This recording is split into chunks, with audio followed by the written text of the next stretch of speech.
Welcome. It has just gone 7 p.m, Wednesday the 16th of February, and you are watching episode 36 of Regional Wrap. Regional Wrap, providing an insight to the issues affecting regional Australia and giving a voice to regional residents. My name is Bill Bates. Joining me on this episode is my guest Michael Kerr, Mayor of Douglas Shire Council and the current Chairman of the Far North Queensland Regional Organisation of Council, commonly referred to by its acronym, FNQROC. Michael moved to the region in 2002 and has been heavily involved in the community from the outset. His roles include President of the Douglas Theatre Arts Group, Homeless Animal Society and Boarding Kennels, the Douglas Animal Welfare Group, Director of Connected Communities Far North Queensland, Bendigo Bank Charity Arm, which has donated back over $1 million to charities throughout our region. He is also a member of the Port Douglas Community Service Network, Port Douglas District Combined Clubs, Mosman Botanical Gardens, and the Animal Welfare Group. Michael was first elected as the Douglas Shire Councillor in 2016 and Mayor in 2020, defeating the two-term incumbent Julia Liu. Since becoming Mayor of the Douglas Shire, he has made a long-awaited decision on the Daintree River crossing after extensive public consultation, utilising survey information from local ratepayers. The decision many may find surprising. The findings of the recent released TMR Cairns to Northern Tablelands Access Strategy left many of our leaders of far North Queensland dumbfounded, invoking an immediate response from many, including Cairns Chamber of Commerce and FNQROC. In the weeks following the release, Michael has penned a notable opinion piece in the Cairns Post, highlighting the need for cooperation of all levels of government and stakeholders to ensure the provision of a new, efficient transport link between the Port of Cairns and the Tableland. Welcome, Michael. Thank you very much for having me. Before we get too far into it, I just want to know where you get that 48 hours in a day clock. 48 hours in a day. Yeah, it's hard sometimes. Some nights are long nights. If we could just start off, if you can give us a bit of a background, because obviously you came to the area in 2002, and like many people, and especially up in the sort of Port Douglas area and that, in particular, there's a lot of people who've come up from the southern states and that. So you have definitely got a mixture of long-term people or people who have been established here for generations, and of course the First Nations people as well. But you're also dealing with a large number of people who have come up from the southern states for a lifestyle and expect that lifestyle to stay the same. Whereas people who are probably living here and are native to the area, they are looking for advancement. So you sort of have a bit of a clash between people who want things to grow, opportunities for jobs, opportunity for education and staying in the area rather than going away, and these people who have come and want things to stay the same. So if you can give us your description of absolutely where you come from and how you fit into the cycle. Well, I came up here for work. It was a job that brought me up here, and because I met my partner here, we ended up getting married, and we've spent our lives here. You're absolutely right. The diversity of Douglas is probably one of the biggest assets, and probably also one of the biggest issues, because you do have so many people up here that want different things. You've got, as you said, your people that were originally from here. You've got your Indigenous groups. You've got your people that moved up here pre-80s and then made money over the SCASE period, and they're quite happy and don't want anything else to change after that. You've got the people that have moved up here since the SCASE period to make their fortunes. And then, of course, Mosman, you've got your cane farmers. You've got a long history of people that have been cane farmers and don't want things to really change, and other cane farmers that do want things to change. When you go across the river, of course, the Daintree is completely different again. You've got people over there that have moved there, a lot of them to escape the hustle and bustle of the cities. They certainly didn't want to be a tourist attraction as such. And there's people over there that do want the tourists because they enjoy showing it, and they've made businesses over there. So trying to balance that out is extremely hard, and it's been an issue for a long time because you've got your people in Port Douglas, for example. A lot of them expect a lot more from their rate money than what perhaps the people in Mossman may want. And so there's been issues in the past where, you're spending all this money in Port Douglas, you don't spend it in Mossman. We don't like Port Douglas because you're spending too much there. So there is a balance. And, when I got in, it's one of the things that I did notice is that, Mossman itself, needed some TLC. We've spent a fair bit of money in Mossman doing up the garden beds and doing up the town itself and cleaning up the parks and offering things to the locals of Mossman as well, because they are just as important. But you do have to be, I suppose your public consultation has to really concentrate on who you're aiming it at, in the sense that, there's so many different interpretations and impressions of what people want. So when you do that public consultation, you do get, again, that diversity, and people have seen in Douglas not that many things happen, over the years because of that. One group will come up and say they want this, the other group will say they don't want it. So there is a constant battle, and finding that right level of public consultation to actually get things across the line, and make sure that there's a majority voice, not just a loud voice that wants it. Can be difficult, has been difficult, but it's one of the things that we've been working on, is to find that right community consultation so we get the right answer. I think one of the big problems I find with Queenslanders in general, because I was born in Western Australia, but they're the most parochial lot of people going on, and are always looking at other sectors or other areas, saying, "Well, why haven't we got that?" But they don't seem to get the picture in regards to, if someone does well, the chances are other areas will do well. If Mareeba does well, Cairns will do well. If Mossman does well, Port Douglas will do well, and so on.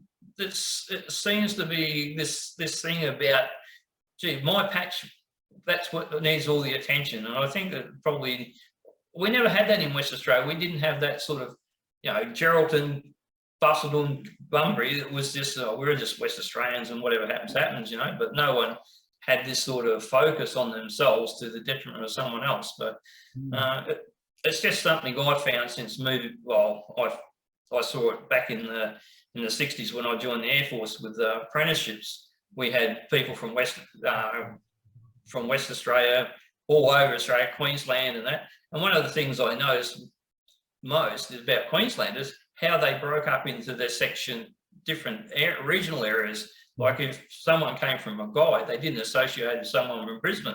If they came from Cairns, they didn't associate.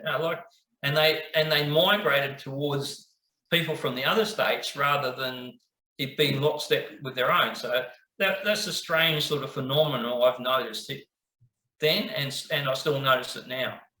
So, one of the things up here is you got Port Douglas is very tourist-centric, and whereas Mossman's not. Mossman takes advantage of the tourism, and we're certainly trying to feed that more into their business culture. Now that Mossman Gorge and all those sorts of projects are there, we're working very heavily to try and assist getting the botanical gardens going.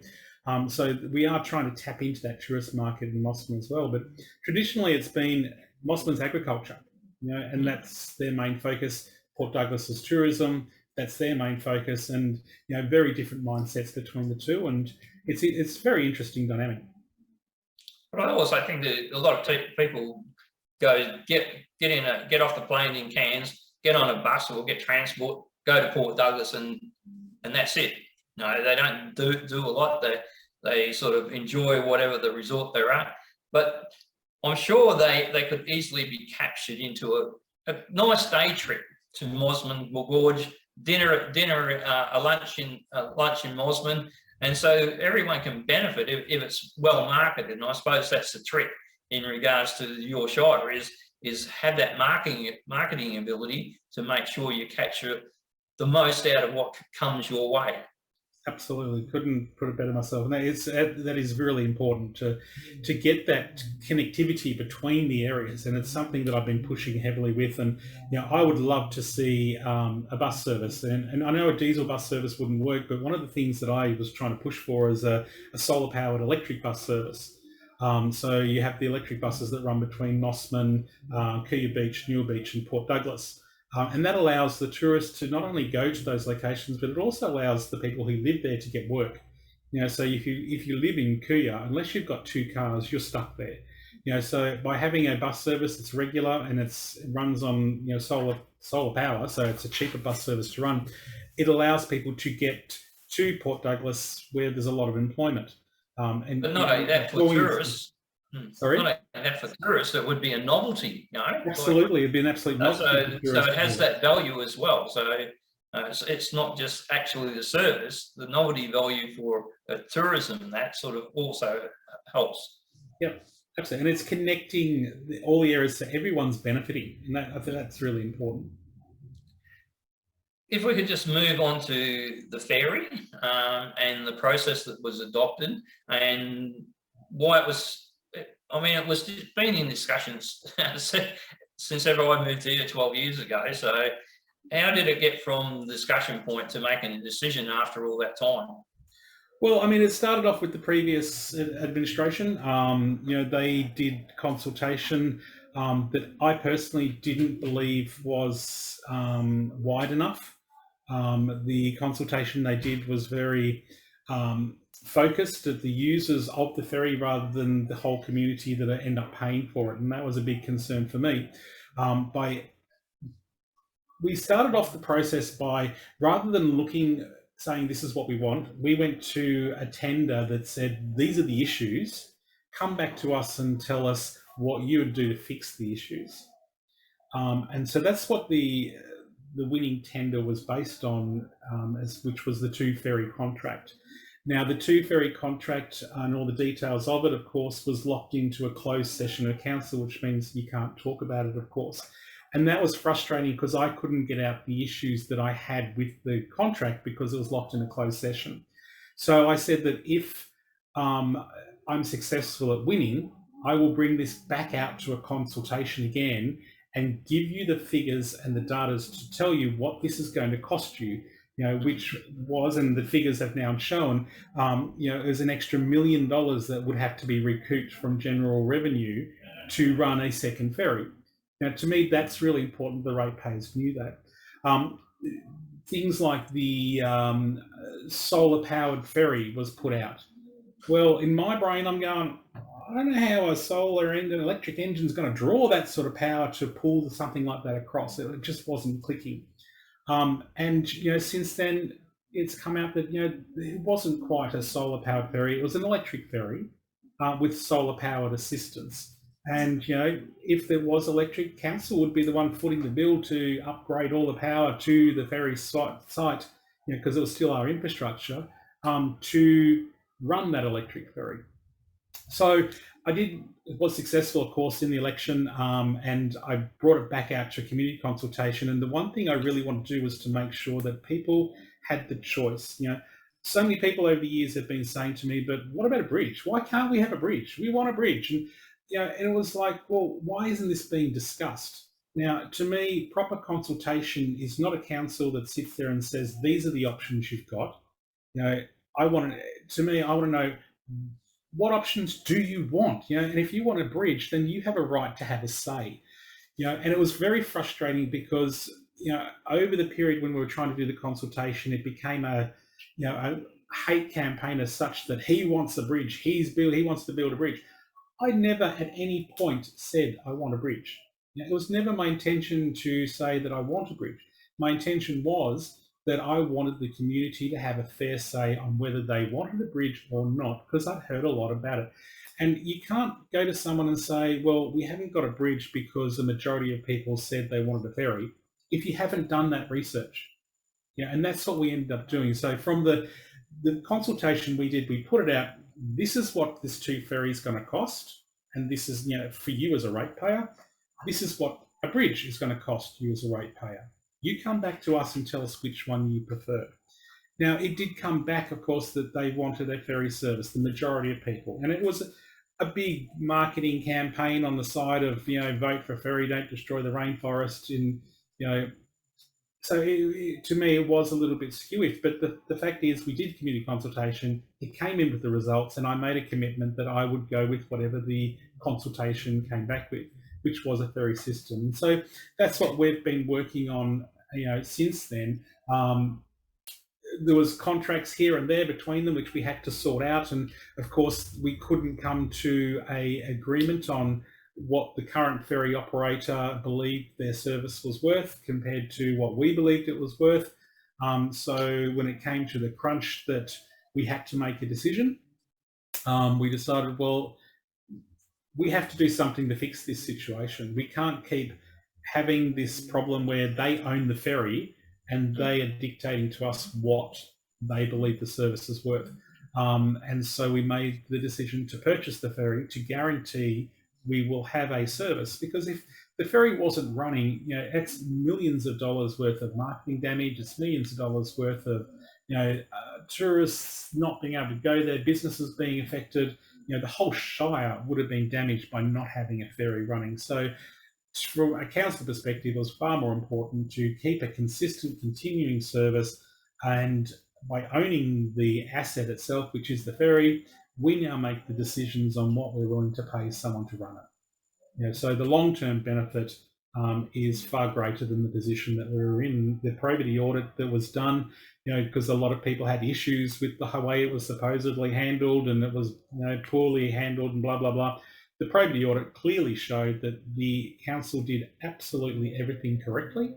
The process that was followed was right. It was legal. We got the best we could out of the circumstances for our ratepayers. And moving forward, council is in a far stronger position. And that's the words from the probity auditor. I suppose that's another thing that's happening too, is the scrutiny of councillors and actions and that. And the ease now which people can make a claim and basically hold everyone under a cloud for so long until it's cleared up. And I mean, some of the actions, you go down to, I think there was one in Ingham.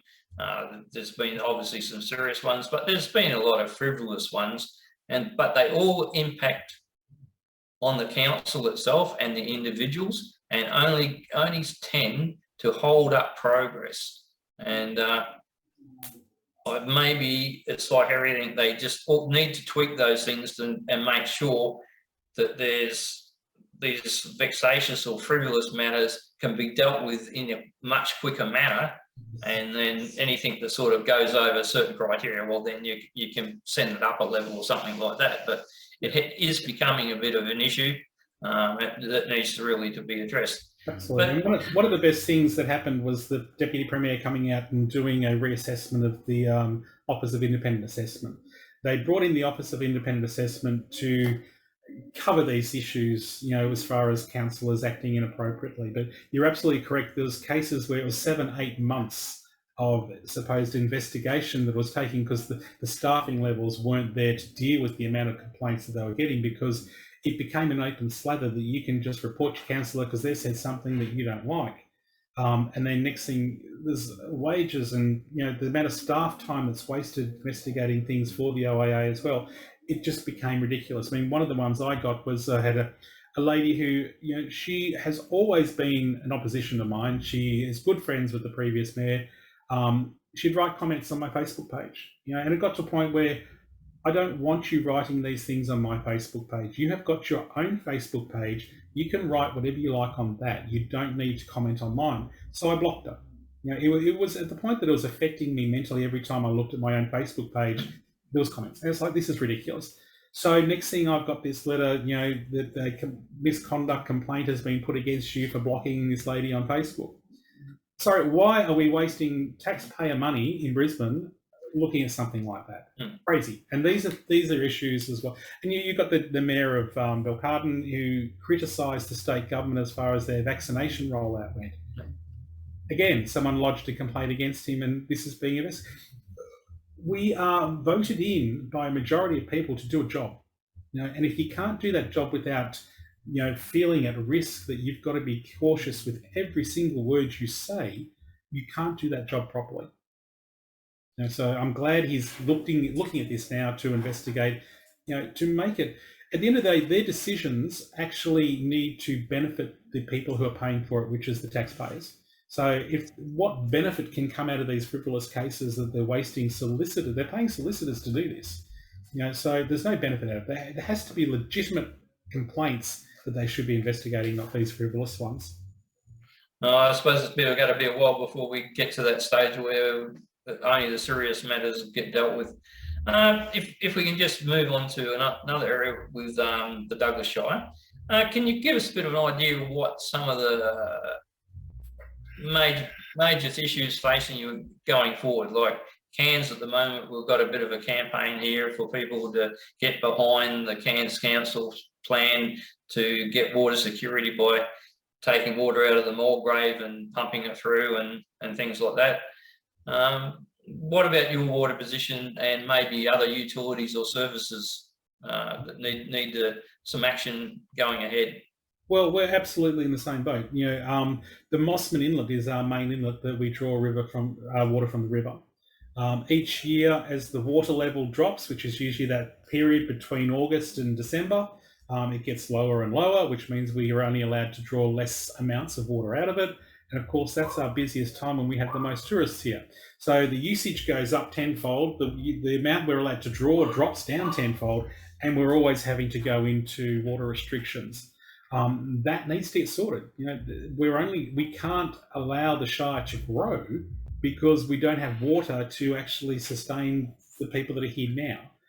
So this is something we've been fighting for, to try and get another inlet. We need some sort of water holding facility so that we can at least hold enough water to cover that 3-month period. But it's a big issue for us because we want to grow. We naturally are growing anyway. And, we've got to be able to do this to get the water. Well, it also boils down to, does the government in Brisbane actually want to facilitate growth? And it seems very reluctant to sort of encourage growth or provide infrastructure that will, if you build it, people will come. They don't seem to be in that mode at all. It's let's delay everything, do minimum, provide the minimum possible, and sort of hold back growth so we don't actually have to commit more money to the place. Yeah. Well, and it's hard. I understand, the population things that, there's a whole lot more people in the southeast corner. But, if you look at organised areas like us, the FNQROC, we're looking at 280,000 people with a GRP of nearly $17 billion. So that's a lot of people and a lot of money. We deserve to have our fair share of the pie as well when it comes to, funding that's coming, from state level. And yes, okay, they do some great grant funding, and that's fine. But local government councils, as they say, the federal government takes the money, the state government tells you how to do it, and the local governments are the ones that have to slave and try and do the work. So we need to have proper streams of income, to facilitate what local councils do. There was a report came out last year, 44 councils out of the 70 odd that are in Queensland aren't even sustainable. How is that allowed to continue? Obviously, something's not quite right with the balance of things, and more funding has to be provided to local councils to be able to ensure they can facilitate what they need to do on the ground level. And the big problem for ones like Douglas, we can't grow, literally can't grow. The far northern region plan overrides our own planning scheme. So when blocks of land will come to council that they want to subdivide, we have to knock them back because the state plan won't allow us to do it even if we want to override our local plan. So these are things that need to get fixed within the regional plan so we can at least grow our Shire, increase our rate base, so we can get more income to actually be able to provide the people that live here the services that we need to actually, what's expected, which makes it very hard. I think one of the confusing things too is we've had a lot of rhetoric over the last maybe 10 years about the development of Northern Australia. And of course, we come under that auspices.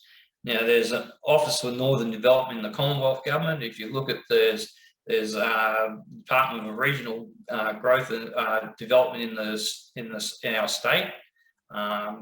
There's endless number of references in regards to news stories that are talking about development of the north, but it doesn't seem to actually manifest into anything concrete. And even the Northern Australia Infrastructure Facility, it's really been a bit of a tortoise, like it's so slow doing anything. And does it actually get any growth? It just gives money to some people who, if they had a decent plan, with these days of the low interest rates, you would have think they would have been able to go and get their money somewhere else if it was a real viable thing. So it's just a bit of worry that there's so much rhetoric coming out of Canberra and Brisbane about Northern Australia and its potential, and we're all for development. But when it gets to people on the ground, we don't actually see a lot of help coming from them. And water, I mean, water is one of the most, obviously the main essential for any township to sort of at least sustain itself, let alone grow. And it can't even get that. I mean, the other thing I'm not quite sure about, how did we get to a situation where all these regional councils outside greater, the southeast corner, got lumbered with this responsibility of water security when, the Gold Coast Shire and the Sunshine Coast Shire and all those ones, they don't have to worry about water security. The state government, through its southeast water, covers that, makes plans for the future and all sort of. It doesn't even come into the equation. They don't even think after, well, we'd have to pump a bit of water out of our local river here or anything like that. It's just on tap. And it just seems to me strange that all the outside of the southeast, how they got lumbered with it. And it's like a lot of things. We seem to have been lumbered or with inherited these responsibilities without the funding and the authority to go with it. And I think that's one of the problems. No point taking on a responsibility, but if you don't get the funding and authority to do it, well, then you really got your hands tied behind your back.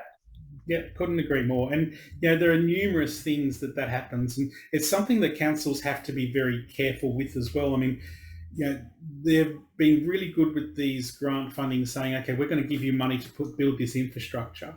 So you get your $10 million to build the infrastructure. You've now got $1 million a year depreciation on top now because you've got that infrastructure. And you've got to service it. You've got to service it. You've got all those sorts of things. So it can become a massive expense for a local council by getting a grant to build an asset. So they're things we have to balance as well, whether we even accept these grants sometimes, because it could throw our books out altogether. So again, and this is where this fair play of money coming into local governments, we really need to keep pushing that. We should be getting a 1% from the federal government for starters with our federal assistance grants. At the moment it's below that, and it's as inflation goes, it's diminishing, but we really want that 1% back to local governments. Well, I think it goes without saying it's a problem for all local government areas outside the southeast, and some more than others. Do you find in the councils you deal with in FNQROC, right, is there sort of little bits of jealousy or anything like that, or is it a good working relationship between all the areas? Within FNQROC, we all get along extremely well. And you'll find most of the far north Queensland, Northern, Mackay, Central, we all get along really well as well. And there is I can't say it's a love-hate relationship. It's a jealousy as such of the southeast corner. The southeast corner most certainly, we believe, is well looked after, but they've got the ability to mix with ministers on a regular basis because they're close to them. Getting a minister to come up to Douglas Shire, for example, I struggle at the best of times to get one to knock on my door. I will see on Facebook that a minister has been in Douglas Shire as they've gone through to get past Douglas Shire, and I don't even know they're in the Shire. So those things make it extremely hard for us to be able to, to deal with. And when you look at the fact that, we look at Captain Cook Highway, for an example, there's a $60 million backlog on work on it, on the road. All at Bruce Highway is the same, $55 million on that one. The Cranda Range Road, well, that's another story altogether. And we'll move on to that a little bit later. There's probably around close to $2 billion worth of work required on our roads to bring them up to a safe, usable position for what we need now. So whilst that's sitting there and they're announcing $5.8 billion going towards a project for a non-essential sporting event, yes, we understand the benefits of what that can bring Brisbane, but what will that benefit us? Not really much. So, there are issues that we look at going, well, why are you spending that sort of money on this non-essential sporting event when we have essential things such as roads, water, they need to be fixed. They've got to be fixed. We can't keep stalling them and putting them on the back burner. I think another thing that surprised me is like when the Commonwealth Games came before and now it's the Olympic Games in 10 years, some of our leaders up here almost fall over themselves with joy and ecstasy if there's even a hint of maybe a volleyball game or a qualifying round of soccer or something like that to be held in the region. It's like, give us a break. You're allowing you're going to see over the next 10 years over $70 billion in royalties taken out of Central and North Queensland into the Brisbane government for them to do what they want. And you're just hoping to get maybe a couple of $100 million in a bit of resurfacing of stadiums, maybe a new stadium, and a few trinkets. I mean, give us a break. You stand there and you say, oh, all joy for a couple of games, but you ignore the fact that you just lost $70 billion straight out of your wealth creation straight into there. And that's just mining. That's not the hard work, sweat and toil of our farmers and other people on the land and that. So it drives me insane in regards to some of these leaders, how cheaply they're bought off for. Yeah, absolutely. I mean, for us, the only benefit we would get from the Olympic Games would be, either supplying food, down to the players, to the sports areas and the restaurants and the tourists that are there. But if you look at the tourism side of the Olympic Games, it's the players and their friends and family are the main people to go there. It's mostly all Australians. It's their opportunity to go to the games. The tickets are sold to Australians that already live here. So it's only a very small proportion of people that actually go to that capital city internationally to see the games. Now, the percentage of them that's actually going to come to far north Queensland is minute, considering they're all there just to see their family member compete. So there's no great benefit for regional councils, for regional Queensland, other than the marketing. The marketing that'll go around the world saying, come to Queensland. Queensland's a great place for a holiday. Absolutely can see that side of it, but. It's, again, as I said, it's the essential things that have to get done that we're missing out on. We need to ensure that we're still getting our fair share of the pie to get these essential infrastructure projects done whilst they're doing what they're doing down there. And that's all that we want, a fair share. Well, I think one of the problems is they don't look at growing the pie at all. They simply maintaining a certain level of service and benefit in the southeast, but they don't see a multi-billion-dollar investment in regional Queensland. And I'm not talking just North Queensland, it could be in the southwest or central or whatever. They don't see that as a priority, as wealth creation, grow the pie, and that will give you more benefit. They can easily justify the spending of, I think it was $5 billion for the Cross River Rail. I think by the time it actually gets done, I think it's got to more like $12 billion. But that doesn't actually grow wealth. That is a lifetime liability.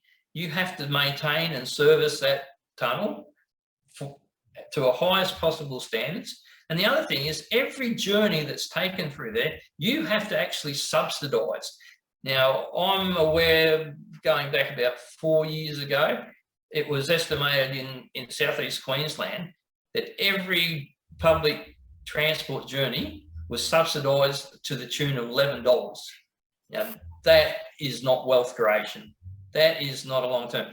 You give North and Central Queensland equivalent of $12 billion to build a dam, road infrastructure, and other important pieces of infrastructure. You will grow the pie. And that's coming out of COVID. I can't think of anything that's more important to Australia with the debt it's racked up than growing the pie. And the only places you can do it is regional Australia. Absolutely. And, I think, the conversations that I've had with the federal, Warren Inch, etc., they're fully aware of that. They're absolutely aware of that. And, I do believe that the federal government will be aiming towards that commitments for this election, that'll be a direction. The regional areas like us will certainly get our fair share in that. But as far as the state level goes, there's a different playing field. There's a different attitude as what their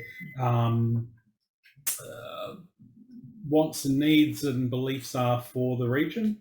And we do find there are blockages in that we need to work on, such as the Cairns water supply. Should be a given. Cairns needs water. It's going to be pretty much running out of water in 5 years' time. So why is that not a priority on our state level? It should be. Well, the other thing is you can have a lot of emphasis from the federal government, from the federal politicians, but even if they come up with money and funding, it's up to the state to take it on board. The Commonwealth does not deliver projects. They can come and put up funding and say, well, we've put the money aside, you can draw on it, but if the state chooses not to, or is very tardy with it, just a small example, I think there was that $27 million was set aside some time ago for the Kuranda Range study. Now, 2019. That's been sitting there, right? That hasn't been drawn on. And I would presume there's probably a lot of projects around that the state government has not drawn down on because I don't know, maybe they just don't want to see growth. I mean, they're forwarding our growth rate of only at 1%. So it has a very dismal target or view of our future. So maybe they're not interested in drawing down that money. So that's a real worry going forward. Absolutely is, and it's something that we've been pushing hard. I mean, FNQROC was the one that secured that funding for that project to, and it's been FNQROC's position all the time is that we didn't, and we haven't ever given an answer to what the solution is for the Kuranda Range Road. What we've been saying is that we need to do the proper strategic work to find what the right answer is, and that's what this money was for. And the only way we could get it was if the state actually asked the federal for it so they could do the work to find out what the solution is, and that's never occurred. Well, I suppose the biggest slap in the face in this year, and so early in the year, was the release of the TMR report on the Kuranda Range. And I mean, the follow-up story, I think I heard the news on the Thursday, it became a news item on the Friday and actually published on the Cairns Post on the Saturday, and it basically said leaders are dumbfounded by the final report. Just while I get in before you start, but I'm not dumbfounded. I find it quite normal in regards to fully expect. That's the attitude. I'm surprised that local leaders would be dumbfounded because that has been the hallmark of Brisbane for the last 30 years. Ever since we got back to one man, one vote system, they're making the regions pay for all those years of the malapportionment when we had heaps of members in the parliament. I mean, you weren't here in those days, but we had stacks of people. We had seats with as low as 5,000 voters out around Richmond and Flinders and those things, and down in Roma and that. So Queensland was still fairly rural in that era, but the thing was amplified by the fact, you had the city have to have 15,000 voters for a seat, and a little bit out of like Mareeba and the Tablelands, I think you had 10,000, but when you got out to Flinders, you only need 5,000. So when you went down to Brisbane, there's all these people who are regional people, and the regions did great through those years, especially when the Bowen Basin was opened up and the railways were put in. Queensland just flourished, and we even got an international airport. But since going back to the one man, one vote, and I haven't got a problem with that, it's just something you have to live with. But that is the way the cards are going to be dealt from now until something drastically changes. Yeah. No, I understand where you're coming from with that train of thought. I just don't think it was going to be. We were surprised because it was so blatantly thrown the way it was. I mean, it was delivered to the key stakeholders on a video meeting where we were all muted. We all had our screens turned off so no one could see each other, and all we had was the presentation, and we were advised that we can send questions via email. So obviously they knew from that perspective that obviously they didn't want to have a public presence. They didn't want to have a meeting anywhere. I think it was a don't shoot the messenger. Yeah. So especially as I said, with the investigative strategies that we have done already, we know what TMR's perspective was of the Cranda Range Road, which was at capacity at 2017. So for TMR to be able to sit there and say that there's still another 30 years worth of growth on that road, there's nothing wrong with it. Yeah, every single person who uses that road knows there's an issue. It's not normal. And turning it into a smart road where you have 3 lanes up, 1 lane down, and vice versa at different times during the day, and having sections that reduce it to 40 kilometres an hour. You're lucky if you get over 40 kilometres an hour now, let alone reducing it to 40 kilometres an hour. These things aren't the answer. It still doesn't take into account your BWs. We don't have a proper transport network to get agriculture goods between Cairns and the Tablelands. Smart roads don't fix that. Okay, it's not going to change the fact that the road is closed. It was at 1.6 times per week or something on average over the last 5 years. The day after they announced it, look what happened. It was an 8-hour closure on the road. So it's not going to fix these issues that are currently happening by making it a smart road. But it really boils down to Brisbane's attitude is to stifle and restrict growth. I mean, if it's their state, right? We're part of that state. If we grow, they benefit. So you think one of their forward-thinking thing, well, let's grow the economy and a good road interconnect.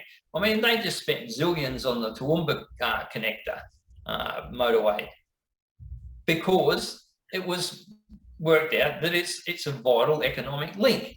Toowoomba's a growing thing. It's got the Wagners down there who are pumping zillions of dollars into the local community, got their own airport, their wellness camp. Well, I'm not sure about that one, but they've got certainly go-ahead people, and the state government provided for that. We've got a whole peninsula up there that's got heaps and heaps of potential, not only for agriculture, but mining, especially as we move forward into the net zero 2050 and the demand for renewables and rare earths, and that's an opportunity for that region as well. But we've got to have that connector, that Cairns, Tableland and Peninsula connector, and it's got to set you've got to set up a set of criteria. And one of the things that sort of is fairly amazing is that there's been so many suggestions in regards what the final solution is by a number of people. Now, that's all well and good, but we've got Bob Catters and his bridle track, and then you've got the people in Mareeba who've done a lot of work coming over through Davies Creek and Red Lynch area. Then on the weekend, you had Brett Duck with the proposal further north, coming down from Kuranda, north of Kuranda, down into the back of Smithfield.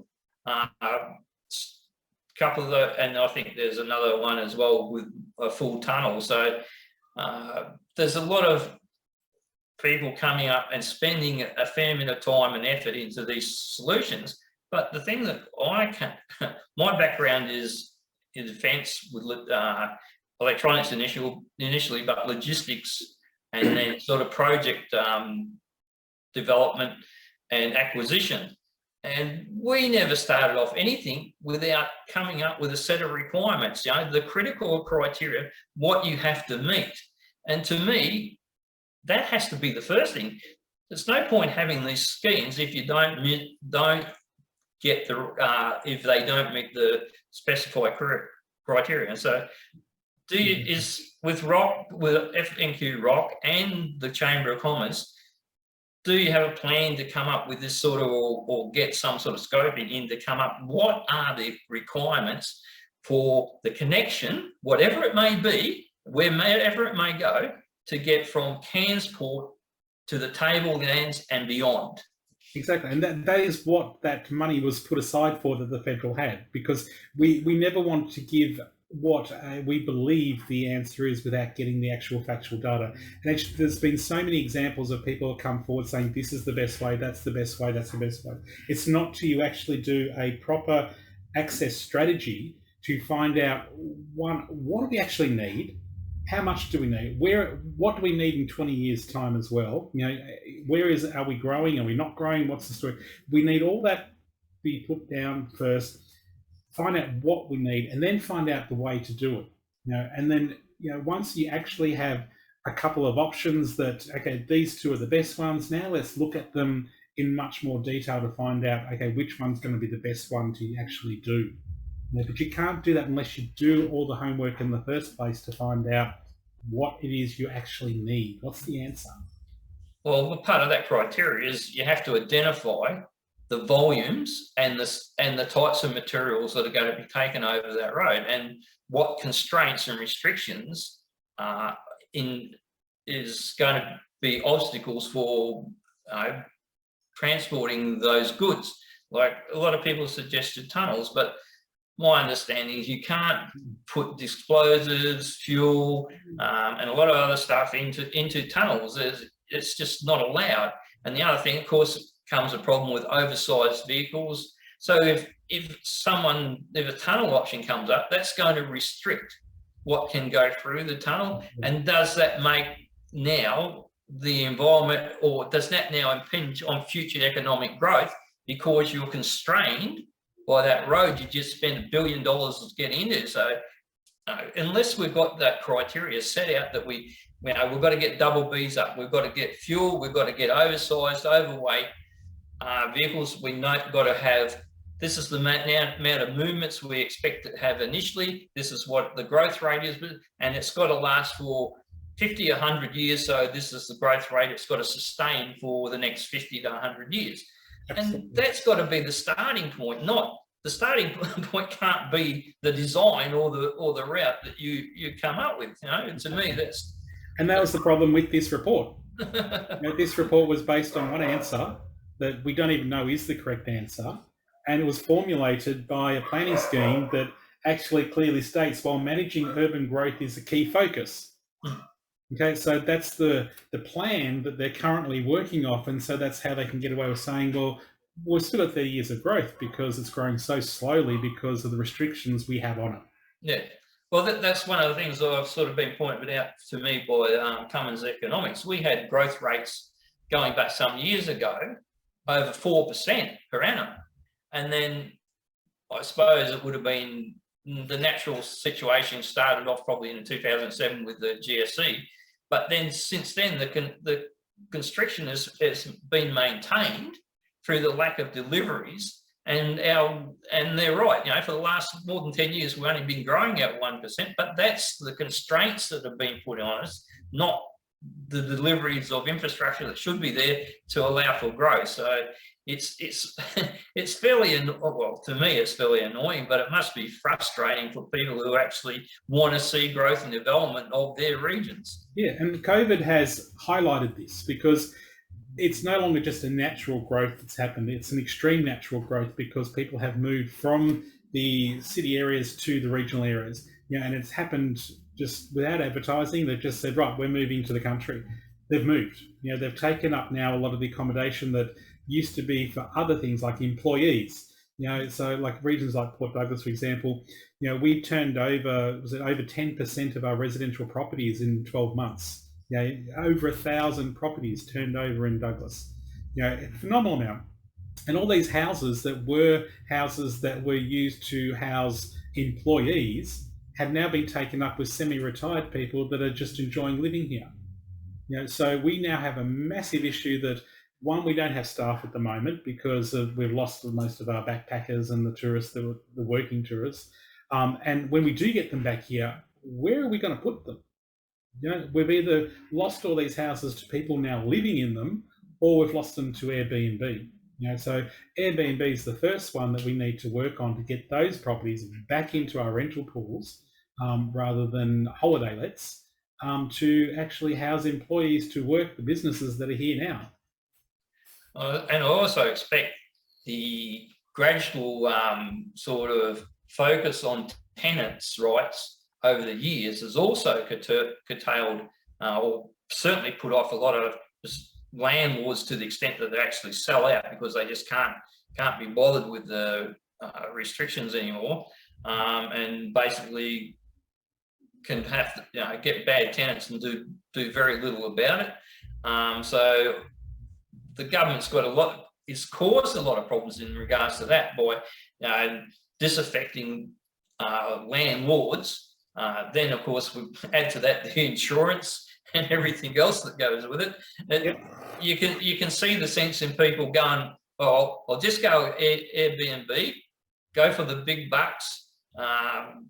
I know those people are not going to stay there for overly long. We're not going to have long-time term delinquents in rent payments. And because with Airbnb, it's usually all forward paid anyway. So they'll get their money, whether it covers any damage or that, well, that's the big scene. But that's usually the only drawback. But A, they're going to get their money, and B, they know that then those people are going to be gone on a regular basis, and they just hope they get good clients all the time. But I mean, they can do that, I suppose, by making sure they maximise the price to keep riffraff out. I mean, everyone wants to go for that quick money grab if they can get it, rather than the risk factor of a rental on a long term. The issue is, though, you've got people that pay $800,000 for a house, and they didn't pay it to live next door to a resort. They paid it to live in a residential area. Okay, so when you've got an Airbnb next door, you have a resort with new people in it every night, every week. So you've got barbecues, you've got screaming kids, drunk people, you've got all these issues that happen that in the past haven't been contained. Yes, you've got now, I think it's the Noosa Council have just brought in all these restrictions, and we're watching that carefully to see how that goes legally. But it's not fair on the residential people that live in residential areas. I've got no problem with Airbnb in tourism areas, but if you're in a residential area, you shouldn't have a resort next door. They are for employees. Yeah, it's like getting a frat house next door. Constantly. Yeah, I've even heard stories of people at 2 o'clock in the morning getting the hose and drowning the people on the patio because they're still outside drinking, keeping them up at night.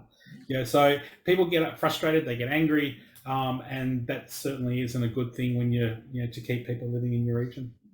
I suppose, just going back to the TMR report, one thing I was surprised about, and I think it was something maybe just to, I don't know, placate Bob Catter or whatever, but the reference to his plan, like all that report that goes through, and then there's this small section talking about the bridle track option, and basically canning it.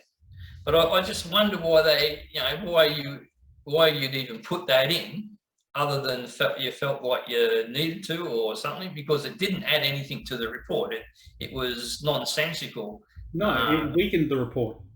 Yeah, well, it came up basically through a big wish list in there or something that sort of allowed them to sort of beat it over the head, and therefore by beating that over the head, they basically beat the regions over the head, because and that's why, like, there's probably, like I say, there's probably two reasons. One, to sort of give Bob a bit of kudos, but then also provide him with a brilliant opportunity just to can it. So it did not help in the overall thing, but there again, the strategy itself really should just be taken out and dumped in the putrid bin, because it was basically, does nothing for us. There's nothing in it for us. It's just basically saying we're gonna give you the minimum fix of anything going forward, at least for the next 30 years. And I think people should be more outraged than what they are. That's all I think. Absolutely agree with you. $1.6 million for that report. It's really. But reports and surveys and reviews are the staple diet they feed to regional Queensland. That's how, we're going to do a report, we're going to do a survey, we're going to do a review, and it just shuts you up for another 5 years and say, oh no, but we're looking at that, or something like that. And this report, though, is that they knew, I believe they knew it was going to cause controversy, right? So the steam started rolling, and next thing you know, okay, we will write to the federal Deputy Prime Minister and we'll ask him to take the road on. There's the handball, not my problem anymore. That's not the case. It's just not the case at all. It's taken the pressure off the state government, but the issue is still, even if it becomes a federal road, the state still needs to do the work on it. The state still has to pay 20% towards it. So it's like, why even go, other than taking the pressure off the Transport Minister? I don't see the reason why that's happened. Well, I also think it's also him sort of saying, well, what a good idea, good guy am I, and what great strategy the state government's got, palming it onto the federal government. But the Kuranda Range Road was never going to happen without federal involvement. We're already recognised as a strategic road. Always was going to get the federal funding. What it needed is the state government to say, right, we're going to commit our 20% and put it in the budget, and up to you, Blue Leader federals, find your 80% for it and we'll do the work. But it was never going to happen, and no one would even pretending it was going to happen without that federal government coming in. And that has always been on the card. And if anything, it's become more evidence as the federal government keeps now looking at Cairns as a strategic port, with the saber rattling coming out of China. We're going to get a lot of attention. And the thing is, we need to make sure we've got that corridor that runs up to Shire, runs up to that Cape, that we can provide whatever we want to put up there. If we have to put airports or put drone landing areas in and operate drones, or that's something we need to be focused on. And the Commonwealth was always going to come to the party. There was never a doubt. So for Bailey to try to give himself a pat on the back, aren't I a good boy handball in that? I think that's just a slap in the face for people who have got a modicum of sense in the regions. Yep. No, just good time wasting. And because of these, this report will now stick as well. So until something else happens that changes what this report is, this is going to be. So at some point, the federal will turn around and say, "But your own report says this. So why are we doing that?" So there has to be a point where something else has to happen. We need a proper report that's actually factual, a proper answer before they're even going to look at it. So how many accidents and deaths do we need to actually trigger the new situation? And that's the scary part. That's what they're basically asking for. You've got to get to a situation of dire straits, death and destruction, all that sort of thing, and then maybe we'll have a relook at the plan. And that's a callous way for a government to operate, I find. Well, it's disappointing. I mean, at the end of the day, the people that live here, we know what we want. We know what we need. We know the situation, and it's disappointing that people in Brisbane are telling us how we have to be and how we have to live. And I said it when I wrote to the paper, and I'll say it again. We've got 4 state representatives that they know this road. They travel it on a regular occasion. Where are they and what are they saying?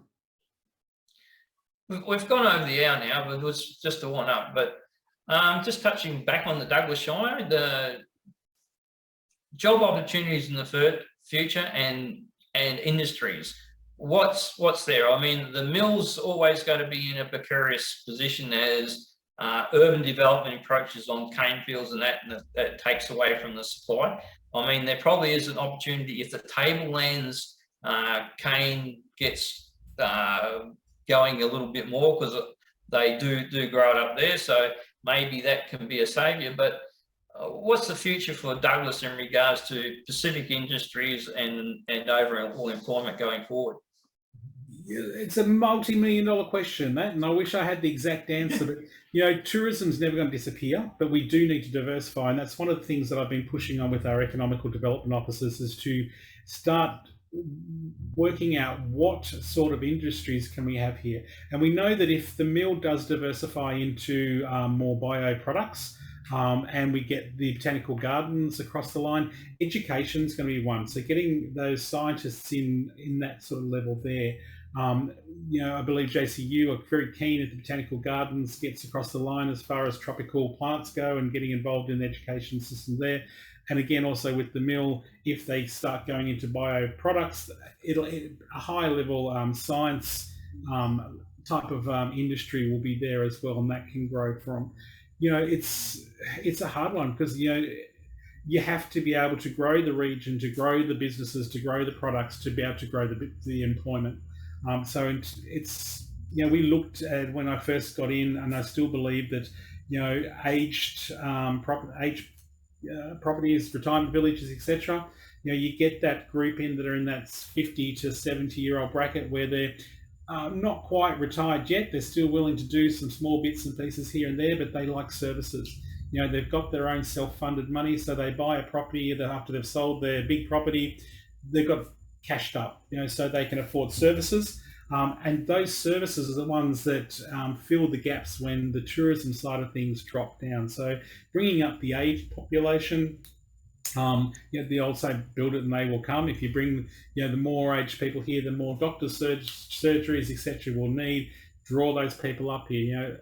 I was in a conversation today. One of the reasons that we don't have enough doctors is the incomes aren't enough for the doctors to come up here, and actually they make more money in the hospitals down south, so it's harder to get them up here. So again, it's population based to fight with that. So diversification, that's what we need to do to get different industries here outside tourism and cane, so that when each of those are faltering, we have a base there at least that holds the Shire through. I think Mariba's done pretty well in the retirement stakes in regards to their lifestyle that they continually try to sell.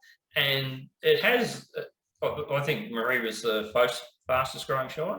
That's one of them, yeah. And it's basically based not so much on industry and that, but on the retirees coming in there and then what you need to support their lifestyle and their wants and that and services. But that also in turn provides the base for other things to be needed, so it actually grows your normal type jobs as well for the local population and the young people. So, as people, these people have probably came up with the idea that they're active and they're doing this and this, but they will get to the stage where they need new care.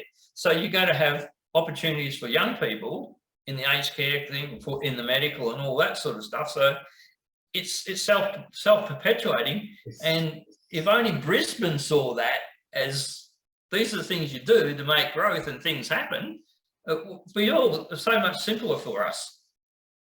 Yep, couldn't agree more. Is there anything you'd just like to wind up on now and going forward? Events are coming up in Port Douglas over the next few months, Absolutely. I mean, especially as we're going towards the end of COVID, hopefully. and back to the peak tourist season, or the best time of year to come up to far north Queensland? We've got a couple of different festivals coming up. Of course, each February we have a Hot and Steamy Festival, which is the LGBTQI festival. And then, of course, we've got our Carnival in May, which is our big one. That's when we have the huge events, the street parades, the Spiegel tent comes to town. A great time to come up to Douglas. But, you know, the people across the river, they're the ones that have really done it hard. You know, they've struggled over COVID. It's been very quiet. They've had a lot of lock-ins up there. You know, so get in the car, go for a drive across the ferry. You can pick your ferry card up at the moment, which gives you free travel on the ferry. Go up there for coffee or lunch, and you know, just give some love to those people across the river. That's probably the one. And that's also aimed at us people in Cairns to do that too. not just the southern tourists. All people, all are welcome, even people from Cairns. Absolutely, we take everyone's dollars. Okay, it's been very enjoyable having you on tonight, Michael. I hope you enjoyed the experience. We'll be posting this up later and up to the YouTube channel and back onto the different Facebook pages. So I'll just sign off now and just stay on the line for a while. Been a pleasure. Thank you. Thank you. If you've enjoyed tonight's show, please like, follow and subscribe to our Facebook page, and also subscribe to our YouTube channel. Next week, I'll be having Dr. Mark Ho on. Dr. Mark Ho is a nuclear scientist. He's the Vice President of the Australian Nuclear Association. He works in Lucas Heights and he sees a great future in nuclear energy, which might disturb some of the people batting for the renewables. Until next week, have a good week and join me next week. Thank you very much.